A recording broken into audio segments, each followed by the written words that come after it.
Hello everyone and welcome back to The Interview. I'm your host, Susan Lee MacDonald. Folktales and legends exist in every single culture all around the world, and Korea is no different. Korea has some incredible stories that have been told for thousands of years, and people now around the world are getting a chance to experience what those amazing Korean stories are. Today, I'll have an amazing chance to meet American illustrator and writer Anne Sibley O'Brien. She's spent so much time here in Korea in the 60s and 70s and has a unique perspective of Korean culture where she shares with her drawings and books and her life. I hope that you really enjoyed today's episode of The Interview, and let's go meet Anne. American writer and illustrator Anne Sibley O'Brien has garnered attention from the media and the public and won numerous awards in children's literature. And the book that turned her into a star writer overnight? Anne, who believed that the wisdom of life and universal truth can be discovered in Korean folktales, published an illustrated book in English that was adapted from the Tale of Hong Kil-dong, and it caused a sensation in the world of children's literature in America. She first came to Korea with her family in the 60s when she was just 7 years old, and grew to love this country as her own. She uses her talent as a writer and illustrator to bridge the gap between Korea and America. Anne Sibley O'Brien's story of promoting Korean folktales through her adapted works and adopting a child from her second home, Korea, begins right now.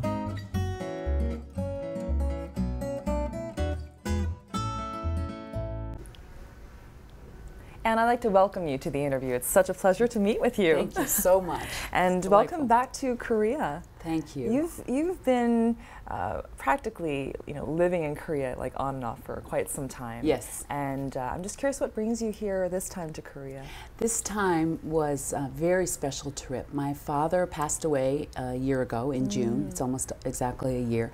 So the family decided that we wanted to bring some of his ashes back to Gyeonggi-do, to the island where we had a community health project. And then also the Daegu Hospital, Tongsan Hospital, where he was a surgeon, requested that they be included. And so we had a kind of a memorial service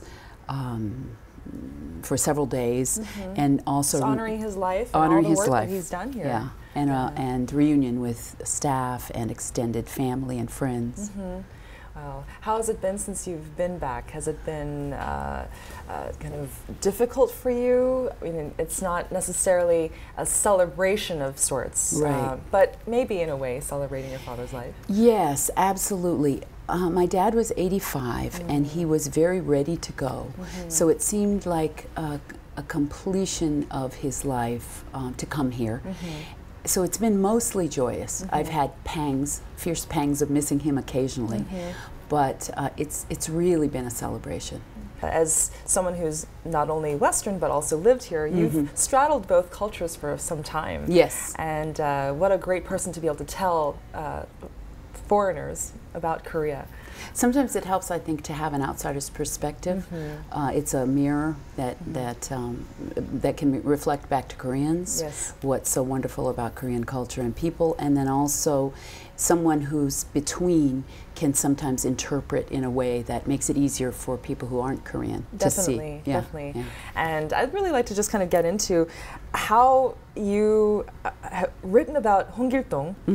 Legendary fable of Korea. Was it a fable? Is it really based on a real story? Who was really a real knows? guy? But you've basically helped a lot of Americans and people in North America know about Hong Gil-dong. I was down in Cambridge at Harvard at the Yenjing Library, which has the largest collection of Asian literature in the continental United States. I love that library. It's amazing. Yeah. And they have an entire section that's in English translation, that's all Korean.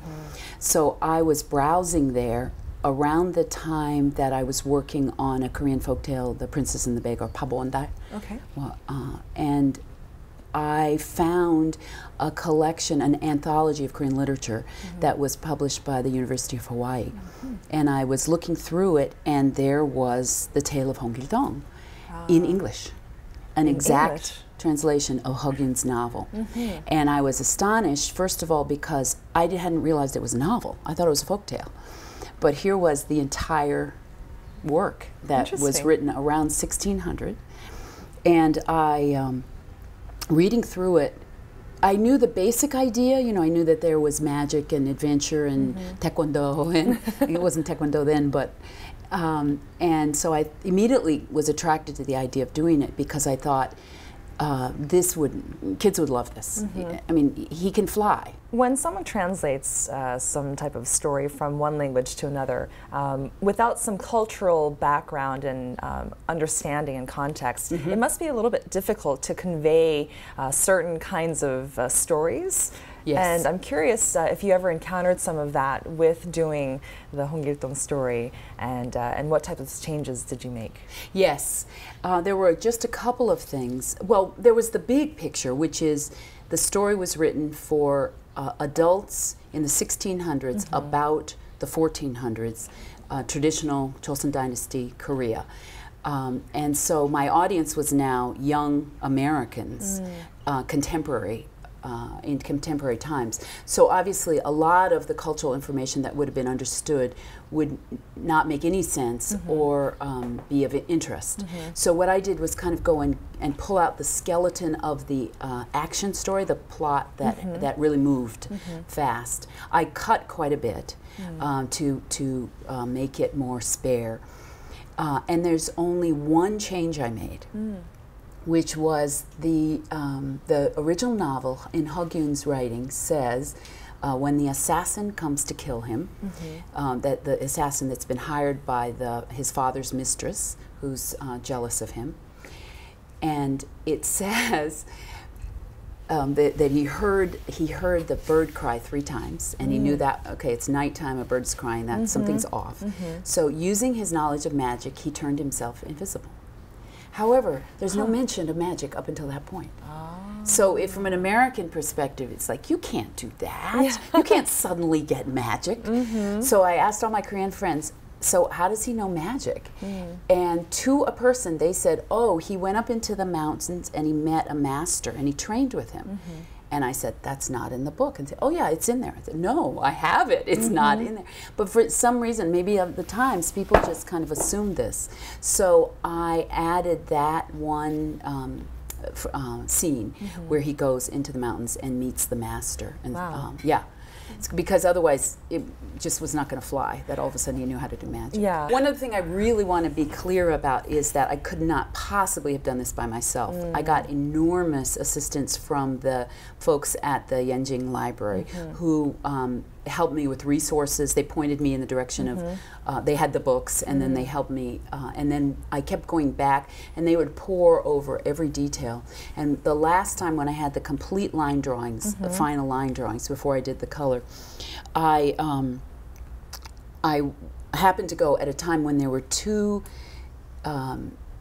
guys from a museum here in Seoul visiting, and they also stopped everything and sat down for about an hour or 2 and pored over every line, every detail. And we had these long discussions about when he should have straw shoes and when they should turn to silk shoes, or the other way, and whether or not the candelabra was too ornate.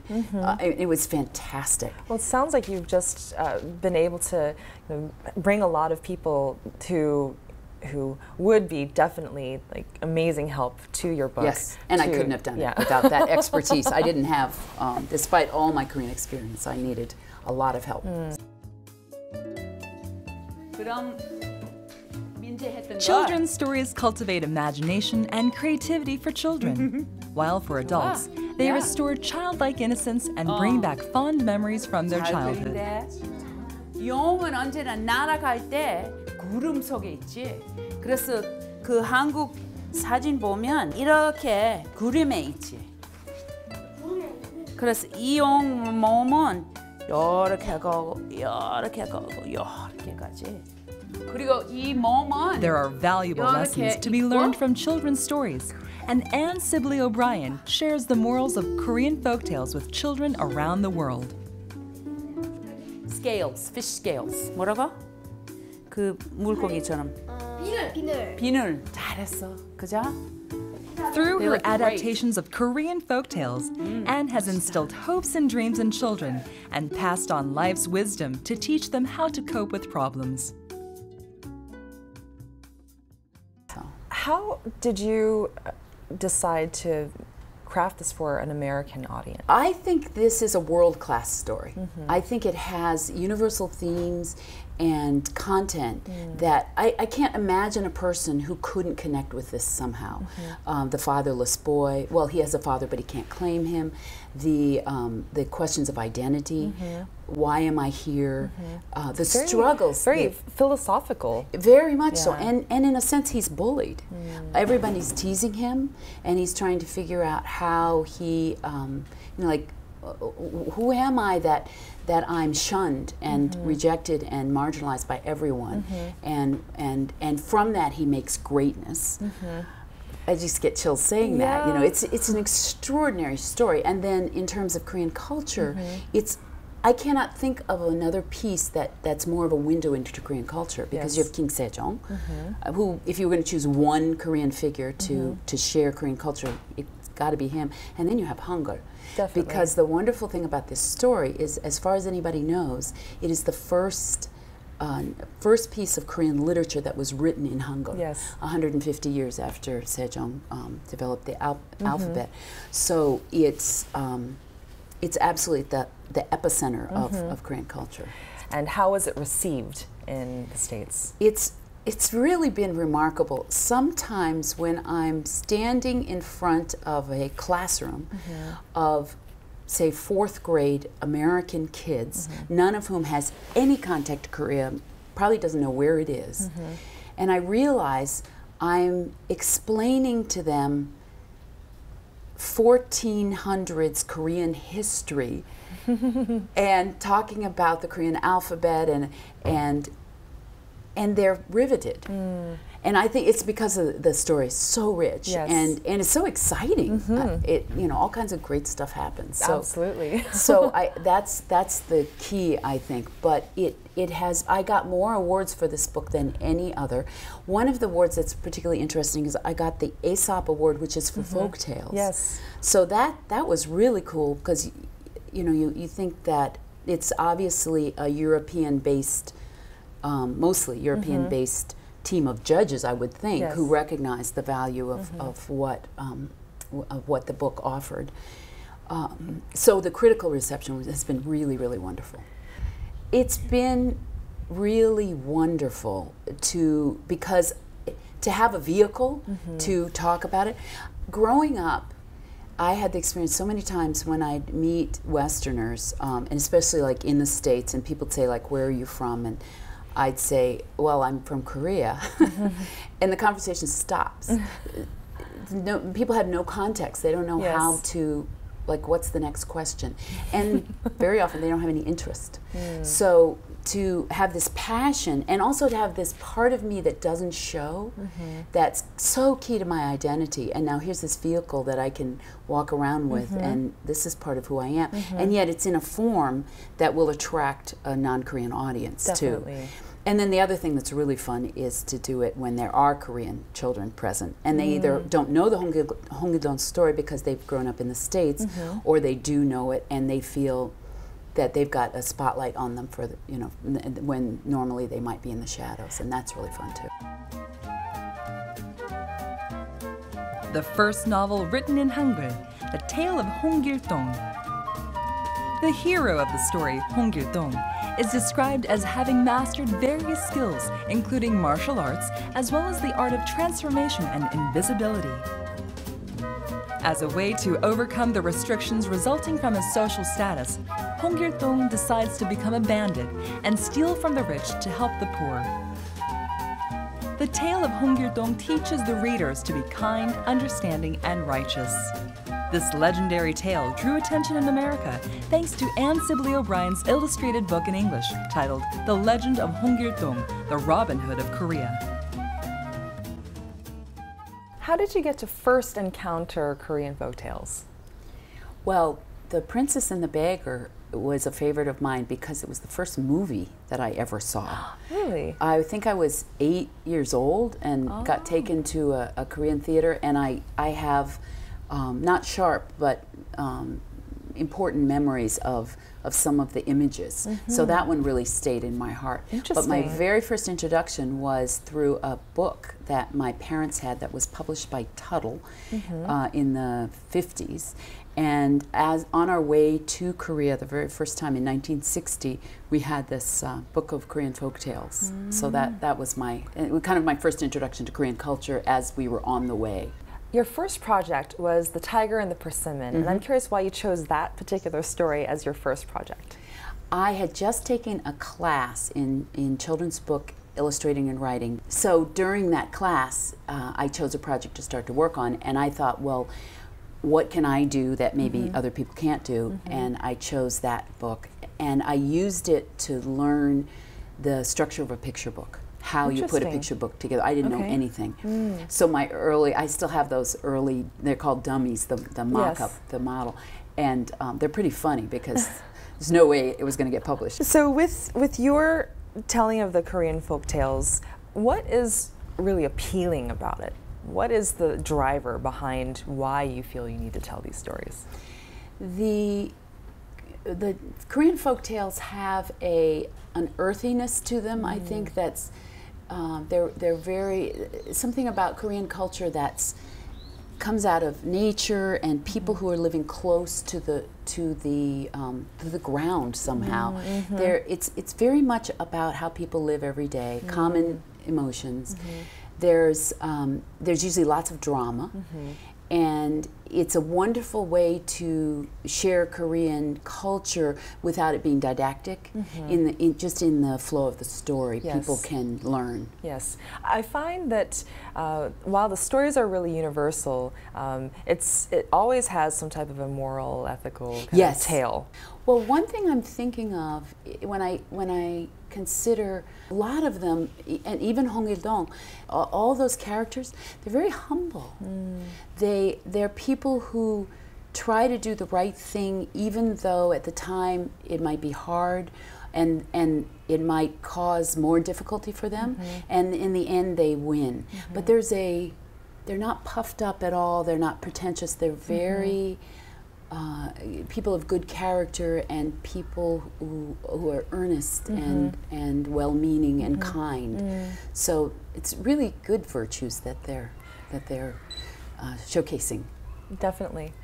In doing the illustrations for a lot of the books that you've been doing, I imagine that there are a lot of old-time Korean words that are very difficult for even modern Koreans to know. It's like Shakespearean English or Old English that we're trying to translate into now. How did you kind of get around and understand the meanings of some of these words to make it not only for a Korean audience, but for a Western audience?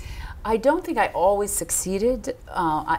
There were times when I would make a choice to say something that would work for an American audience, and I was really clear that I didn't really understand the nuances of the word.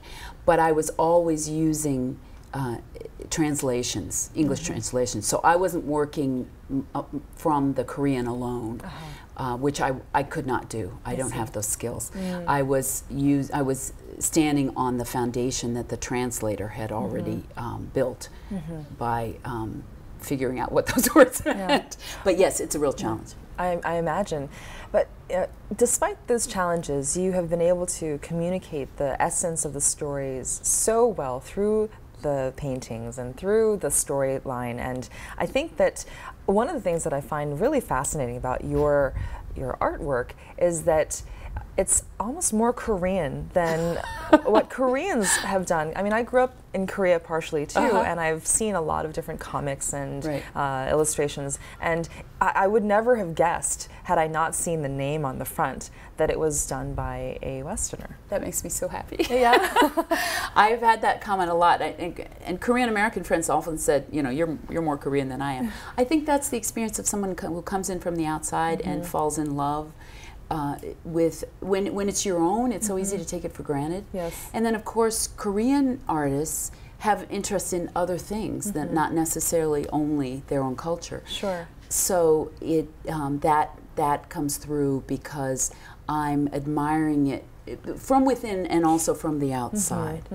To have the artistic and creative skills to be able to portray that is really something special. It is. A bicultural identity, as you know, is a treasure. It's challenging because people who aren't bicultural have really no idea what it's like to be torn between two places, two people, two ways of being in the world. But there's so much richness. Yes. And I think those of us that are always caught between also have the gift of being able to be a bridge. Absolutely. And that is wonderfully a way to be insightful about both. A lot of the books that you've illustrated have gotten global attention. And I'm curious, why do you think that out of a lot of the books and illustrations that are out there that you've gotten a lion's share of the spotlight of I don't know about that. of the Korean legends and the books? For me, the passion is about showing the beauty and glory of human diversity. And when people look at my books, I think that they can tell I love these faces that I'm painting, that they can feel that love. Yes, yes. There's some type of sense of respect of each of the characters that you draw, that there's a real intent to just show them as they are. And I think that a lot of people who read and look through your books really feel that. Do you think that it's possible for the literary world to give more attention to Korean folktales going forward? I think it's essential. Not just folktales, but all of Korean culture and also contemporary Korea. On Saturday, 2 weeks ago, I went to the 막걸리 학교. There's something to give the world. Oh, wow. What a fabulous drink and history and tradition there, and the elegance of shared drinking that's not about getting drunk, but about appreciating life. There are so many things about Korea that I wish, if I had one message to give Korean people, it would be that you have world-class treasures that the world is waiting to hear about. Some are beginning to happen, like 대장금 and other the dramas are getting out, and people are beginning to see. Sure. But kimchi, apparently this is the year of fermentation, so kimchi will really take off. Interesting. Yeah. Hangul is a marvel. Lee Sun-chin, the story of Lee Sun-chin, I've heard people say he's the world's greatest admiral. That kind of content is, it's not just particular to Korea, although it's absolutely, it's Korean only. Nobody else has this, but it's also universal. Yes. Anne Sibley O'Brien has been promoting Korean culture through her books, including The Legend of Hong Gil-dong, The Robin Hood of Korea, A Special Day, and The Princess and the Beggar. But her interest doesn't solely lie in Korean folktales. Search her name on America's largest online bookstore, and it will retrieve some 30 books to which she has contributed. She has not only written and illustrated her own adaptations of Korean folktales, but also illustrated numerous other books, such as After Gandhi. Through these books, she has taught her young readers the notion of human rights and won the National Education Association Author-Illustrator Human and Civil Rights Award. I'd love to ask you about your upbringing and how it was that you came to Korea back in the day. Back in the day. In 1960, my parents fulfilled lifelong dreams that they each had separately and then together to live and work overseas. When they were accepted as medical missionaries with the Presbyterian Church, and we moved to Seoul in March of 1960. My dad was a doctor, a surgeon, and they did a year of language school in Seoul, and then we moved to Daegu to work at Dongsan Hospital. I see. And did you have a lot of siblings as well? Yes, there were 4 of us. I don't know how my mother did it. Oh, wow. But she brought 4 children ages 9, 7, 5, and 2 to Korea. I know. Wow. I was the 7-year-old, and so then Korea gradually became our second home. So did you find yourself going between the U.S. and Korea in your early childhood, or did you stay here most of the time? We stayed here from 1960 to 64, and then there was a 2-year furlough. And then we were here for another 5 years with just a summer. And all of that had to do with my father's training and other resources that he needed to continue to do work here in Korea. What are some of the things that your father helped with, you know, surgically speaking? Was he integrated into a regular Korean hospital? He was a surgeon at Dongsan Hospital on staff with a group of Korean surgeons. And then he began to do work at the newly opened leprosarium. He was doing reconstruction surgery for people who had had leprosy and been cured, but then they had like drooping faces, no ability to smile. He was figuring out how to do that. Wow. And then the thing, so he was working in the context of a mission hospital that was kind of the cutting edge at that time for medical care. And you mentioned this hospital. Where did you live when you first came to Korea? When we first got here, when my parents were in Seoul for language school, they put us in one of the mission houses. And those were turn-of-the-century brick houses built in Western style on compounds, on hills, surrounded by walls. And it wasn't my parents' idea of how they wanted to live. So they petitioned the mission, and eventually, after 2 years, we were able to move in a Korean home, which looked a little like this. Oh. And so it seems a little familiar very, to you, very familiar. Not quite the scale, but the porch reminds me so much, and the concrete blocks that where we took our shoes off was exactly like this. So I feel very at home. And that changed everything in our relationships. And I consider the reason that I'm bicultural, truly bicultural, is because of the decision that my parents made that they wanted to be with Koreans, not separated from them. You also had a chance to live in a very remote island in Korea, the Jeoje Island. Yes. And what was that like? And at that time, I imagine that it was more than rural. Yes, that's a good way to put it. Just native completely, and wild. Completely out of reach almost. It was an island, especially the northern part where we were, was farmers and fishermen, no paved roads, no electricity, very rural, and also very poor. We were actually invited there. My dad came up with this idea that although the hospital care was important, most Korean people, especially people without financial resource, were not getting reached. And so he came up with an idea for a community health project and a demonstration project, and that's why we moved to Jeoje. Okay. I imagine in the 1960s that Westerners here were a very big minority, a rather small minority. And I'm curious what types of things you might have faced being so different looking than everyone else here. It was the center of the experience, really. It was like walking around with a spotlight on us all the time. In particular, because I'm extroverted and I was lighter in complexion and hair, I got a lot of attention constantly. I became accustomed to being a spectacle. Sometimes going down to the market, we'd literally have a crowd of, you know, several deep of people just, 어머나, 얘 봐라, 아유, 큰 눈, 고쟁이, 머리 큰 머리야. So there was a quality of awe. Did you find it difficult to adjust to being in Korea at any point? I don't remember that. I'm sure that there were losses. You know, I was 7, so I had had many experiences in the States, and that had all been taken. But my parents framed the whole thing as a big family adventure. And, you know, kids take their cues from their parents. So I remember it as being wonderful. There were, and exciting and adventurous.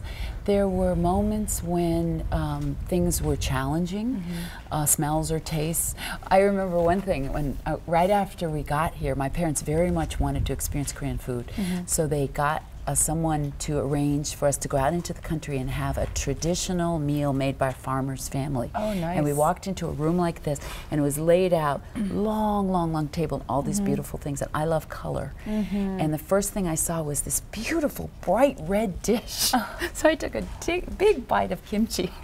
Oh, yum. And then I didn't eat kimchi for about 10 years. Was that traumatic for you at that time? Shock 먹었어요. But now I love kimchi. I can't get enough of it.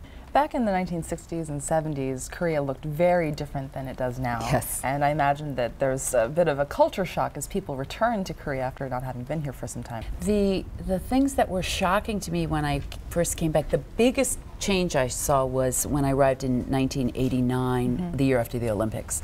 And that seems to me the most dramatic shift. All the high-rise apartments.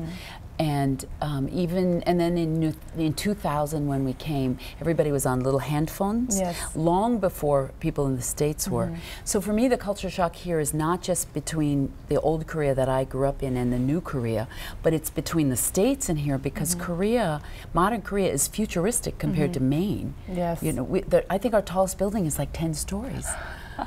And so I'm not only comparing with how different it is from how I grew up, but also from how I live now. And are there any special memories that you have of the people that you encountered as a child here? Oh, more than I could possibly recount. The most abiding relationships were with our extended family, because in Korean culture, you call people by their relationship to you rather than their name, like big brother, big sister. I have many 언니 and 오빠들, and in particular, there was a core group of about 6 people who became truly extended family, who lived with us for long periods of time, and cared for us and treated us like their little brothers and sisters, not like some special Americans. Yeah. It was just wonderful, and taught us so much. And several of them I've lost already, early. They died early, but many others are still here, and those relationships are so precious to me. Would you mind sharing with us one of those memories? Our my oppa, one of 제철, 한제철, was very, very close, and he and Dad met the first year we were here, and he came on sort of as Dad's photographer to document everything that we were learning. So we have wonderful old pictures of Korea in Korea in the 1960s that oppa took. An amazing experience was bringing our daughter, who was born in Korea, was adopted, to Seoul in 2000 for her first return home when she was 14. And we stayed with Oppa and his family in Jamsil and on the ondol floor. And Oppa and my daughter fell in love with each other. She claimed him as her uncle, and it was so. And he was utterly delighted with her because she loved everything Korean. It was really sweet. That sounds like an amazing time that you guys had. It was, dear. I imagine that every time you do come back to Korea, for those that you can meet, it must be an amazing kind of reunion and kind of healing of just not having seen them for a long time. Absolutely.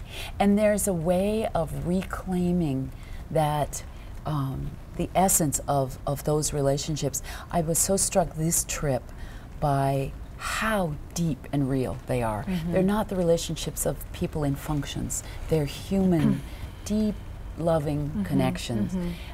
So much so that when you see the person, tears spring to your eyes.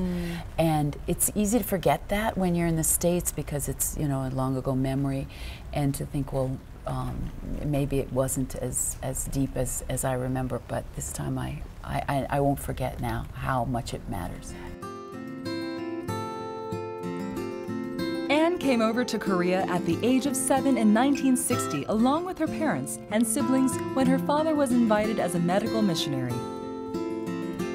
She lived in Korea for 13 years before permanently moving back to America, and she still has fond memories that she recalls every now and then. To the blue-eyed Korean Anne Sibley O'Brien, Korea is her second home. And you've mentioned your daughter a few times, and I would love to know about what was the decision behind adopting a Korean child? It was a dream of mine from the time I was 10, 11, 12 years old, when I used to go after school every day to the Children's Hospital wing of Dongsan Hospital, where they cared for the babies from the orphanages and the children. And it was a young girl's dream. You know, they have such a thing about babies often. Yes. And I'd walk into this one room of older babies, and there might be 10 cribs in the room, and every baby would stand up and hold their arms up to be held. Oh. So it was. Oh my goodness. How did that make you feel? Mostly at the time, I think there was a heartbreaking aspect of it, but it was mostly that I could do something because I could play with them, I could feed them, I could hold them, and the staff was very kind, but not enough people to go around, so they welcomed us there. And I used to play for hours with these babies, and I tried to get my mother to adopt all of them, but she felt that having 4 was enough already. Sure. And so I had to wait 25 years to bring my own Korean baby home. Oh. And there were several events in our lives that postponed the adoption for a little bit, but now we think it was all for a purpose because it had to be Yunny. It couldn't have been anybody else. From the moment we got her picture, we knew she was our daughter. What did you feel when you first met Yeon-hee? What was that experience like? Life highlight does not begin to describe it. We walked into the agency, and her foster mother brought her in. She was 7.5 months old. She was healthy and plump. She'd been low birth rate and very, very difficult early births, or early childhood. So we thought she might not be well, but she was just glowing and beautiful even beyond the pictures that we had seen. And she was totally relaxed with us and went to us without any fear and played and smiled. And then her foster mother took her home for the weekend so we could get over jet lag. And on Monday we went and picked her up, and I was carrying her around in the market that day, and an ajumoni who was selling food looked up at me and said, "어머나, 어머니 닮았네." My daughter looked like me. I was so thrilled. Oh. Yeah, it was just, it was such a momentous occasion and such a feeling of my life coming full circle. Did Yeon-hee ever suffer from an identity crisis, or ever feel that she really didn't belong anywhere? I know that that's a common thing that a lot of adoptees do face, regardless of their parents' ethnicities and theirs. So would you like to comment on that? Yes, she certainly has had her struggles. She's never been regretful or never wished that she wasn't Korean or wasn't adopted, to my knowledge. That's not what expressed. What did get expressed was that it was really hard being the different one. She was teased she was kind of a scapegoat child for a number of years in her life, and being teased. And it wasn't actually racial. In terms of what people said, it was about, like, people would come up to her and say, "So how come your parents gave you up?" And then she would have an emotional response to that was quite intriguing. So then the person would push some more, and that's how it started, and it just took off. And that was a real serious struggle, which she did a wonderful job of gradually building up her strength to overcome. And as a result, she has extraordinary compassion for anybody who's in that position. Yes. But the most important thing we learned was to honor whatever she was feeling, that she didn't have to make it look good. All she had to do was move through her emotions, and she came through it beautifully. We kept her very much connected in every way that we could. We sent her to Korean language school, which she hated, and but she knew some Korean songs. She could read and write Hangul, and I had done everything I could to keep that alive for her. She finds that in Korea or in large all-Korean settings, she feels that pull of not really being Korean enough, but she loved Korea. She just, everything about it, and continues today. She cooks amazing Korean food. What's her favorite one to cook? I don't even, well, the one that astonishes me is, one Christmas a couple years ago, I gave her the Korean drama 대장금, Jewel of the Palace, and she watched it literally 25 times. You know, it's like 100 episodes. She's watched it over and over and over again, and it's all about food. So she got the cooking videos. She makes the royal palace food I heard that you recently had a very special wedding for your daughter. Yes. And the traditional Korean wedding, Yeah. which is such a beautiful ceremony. It's gorgeous. And I know that a lot of people who do come to Korea to get married, they opt to do something like this. What was the impetus behind that? It was Yanni's idea. She said, I want the whole traditional wedding. And the funniest thing was that I had several years before, with a Korean American friend, researched and written the pebek, the whole ceremony. Oh, wow. So we had the document. Oh, how And convenient. yeah, exactly.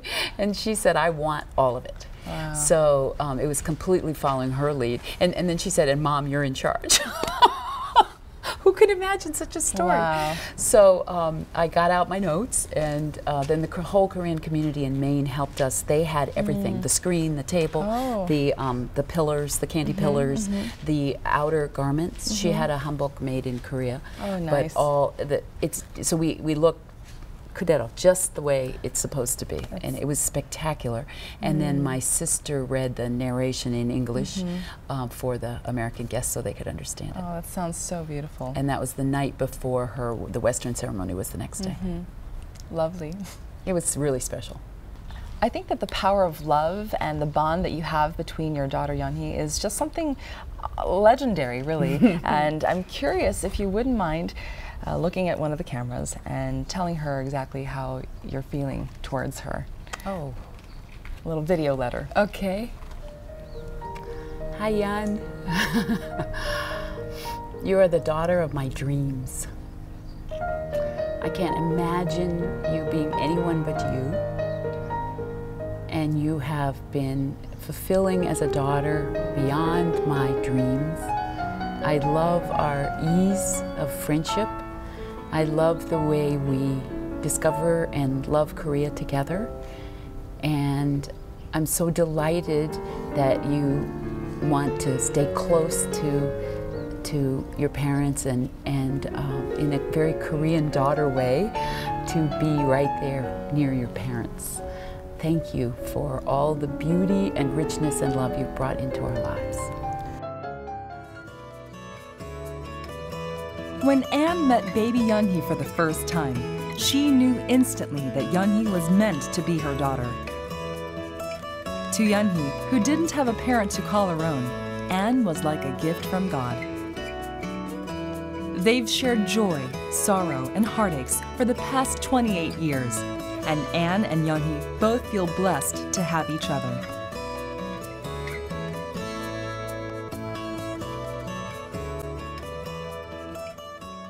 I imagine that being so busy with having written a number of books and illustrations, and it seems like you're constantly on the go.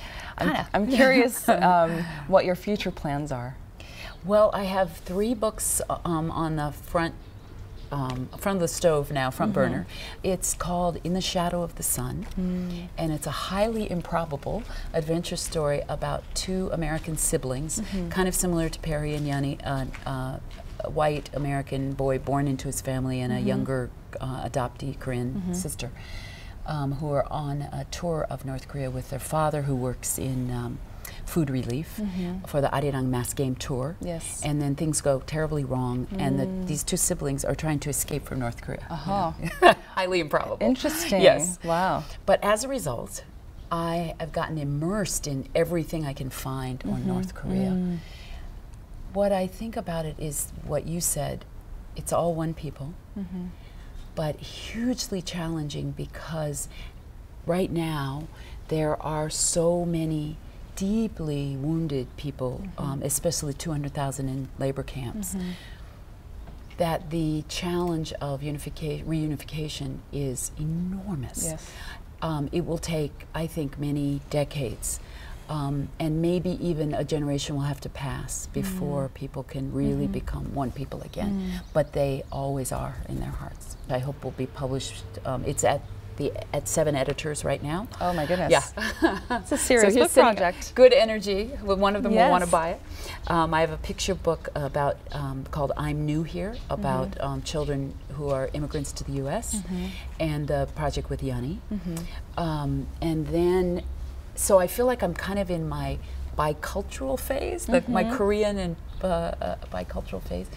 After that, I want to do a family history project, a memoir. It's called Skin, the story of an American family. And I want to tell the story going way back in our family's history to slave owners. And I have a great-grandfather who, great-great-grandfather, who set up a station on the Underground Railroad, an administrator of the Trail of Tears, all in one family, all the way to China and Korea. So I want to tell that story. Yeah, we have an amazing, and it's such an American story of relationships across race. So I want to do that. Well, it seems like being not only bicultural, but helping other people understand about any social injustices is really something in your DNA. Yeah, absolutely. Absolutely. Both in my DNA and then in the extraordinary example my parents set. I know that we are all one human family. And anything that separates us and keeps us from seeing ourselves in the other is something I want to understand and help to melt away, to imagine our way back to deep connection with each other. What does Korea mean to you? It's my second homeland. It's the place that has woken me up again and again and again. It's a place of challenge. I can't be complacent here. I know too much. I have, it makes me want to express more and understand more. It's a place of gifts. It's a place of gifts, of being given gifts again and again and again. So I want to figure out how to give back. And I feel like I've learned so much about one woman's passion, about sharing a culture that wasn't originally her own, who assimilated beautifully into the culture and is sharing that very special culture with the rest of the world. And I think that you're doing something very important for Koreans as well as people abroad. I hope that a lot of people do get a chance to see some of the work that you've done, because it's really stunning work that you've done. Thank you so much. And I'm sure that it's available, you know, all over the place online. But really to be a semi-ambassadress for Korea through your illustrations, I think, is something that Koreans are also very appreciative of. And I'm just so happy that you agreed to spend some time with me telling me about your life. It's been a pleasure to talk to you. Thank you. This is such an honor for me and delightful. Great. Thank you so much. You've been with us here to see an amazing writer and illustrator, Anne Sibley O'Brien. I know that I've been impacted by her amazing passion for Korea and the very special stories that she has to share with the rest of the world through her art. I hope that you get a chance to see her more through her books and other media. And thank you again for being here with us on The Interview. Take care.